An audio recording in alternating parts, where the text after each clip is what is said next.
Total, sudah ada 3 korban pelecehan dan pemerkosaan oleh dokter residen program pendidikan dokter spesialis atau PPDS Fakultas Kedokteran Universitas Padjadjaran, Priguna Anugrah Pratama, di Rumah Sakit Umum Pusat Hasan Sadikin atau RSHS Bandung, Jawa Barat.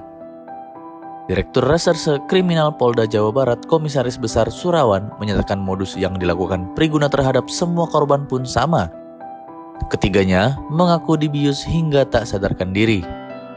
Polisi menangkap Priguna pada 23 Maret 2025 di sebuah apartemen di Bandung. Priguna menjadi tersangka setelah seorang perempuan melaporkannya atas kasus pemerkosaan. Berdasarkan pemeriksaan kejiwaan menurut Surawan, Priguna memiliki kelainan psikoseksual. Mahasiswa kedokteran spesialis anestesi tahun kedua itu, kata Surawan, menyukai lawan jenis yang pingsan tak berdaya. Sejumlah pihak menilai ada kelalaian para pejabat rumah sakit sehingga Priguna dapat melakukan aksinya berulang kali. Pelaku juga dinilai telah merencanakan aksinya secara matang.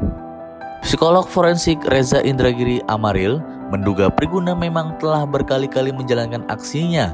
Dia melihat hal itu dari bagaimana pelaku memilih waktu, tempat melancarkan aksi, hingga modus yang digunakan. Hal itu, kata dia, menunjukkan tersangka belajar dari pengalaman. Reza mengungkap studi yang menyimpulkan bahwa rata-rata pelaku kejahatan seksual baru tertangkap setelah menyasar korban ke-6. Karena itu, ia mendesak polisi menelusuri kemungkinan adanya korban lain. Reza menilai insiden ini bisa terjadi karena 2 hal. Pertama, beban kerja berat yang melahirkan dorongan perilaku seksual menyimpang. Kedua, lemahnya pengawasan sehingga memberi peluang kepada pelaku untuk memangsa korban.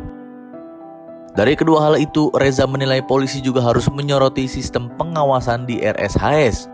Pasalnya, menurut dia, penggunaan obat bius seharusnya dikontrol secara ketat. Reza pun mengkritik pernyataan Polda Jawa Barat soal Priguna memiliki kelainan psikoseksual, menyukai korban yang tak berdaya. Menurut dia, Priguna justru telah terangsang sejak korban masih sadar. Membuat korban tak sadarkan diri, kata Reza, merupakan modus klasik pemerkosa agar dapat melancarkan aksinya tanpa perlawanan. Ketua Umum Pengurus Besar Ikatan Dokter Indonesia atau PBID, Slamet Budiarto, menilai kasus kekerasan seksual oleh dokter Priguna ini sebagai kegagalan serius dalam pelaksanaan prosedur operasi standar atau SOP di rumah sakit. Dia menyatakan soal SOP penggunaan obat bius yang seharusnya diawasi secara ketat sejak tahap pengambilan. Selain itu, menurut dia rumah sakit seharusnya memiliki SOP dalam pemeriksaan terhadap pasien.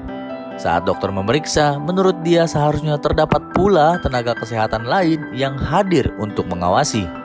Selain masalah SOP dan lemahnya pengawasan, Slamet sepakat dengan Reza soal kemungkinan kasus pelecehan seksual seperti ini terjadi karena beban kerja dokter residen yang melampaui berat. Saat ini menurut dia, dokter residen memiliki waktu kerja melampaui batas wajar selama 40-50 jam per pekan. Hal itu menurut dia sangat mungkin memicu perilaku menyimpang. Atas perbuatan Priguna ini, ia dijerat pasal berlapis dengan ancaman hukuman 17 tahun penjara. Selain itu, Priguna juga diberhentikan dari program PPDS, pencabutan surat tanda registrasi, dan membatalkan surat izin praktek.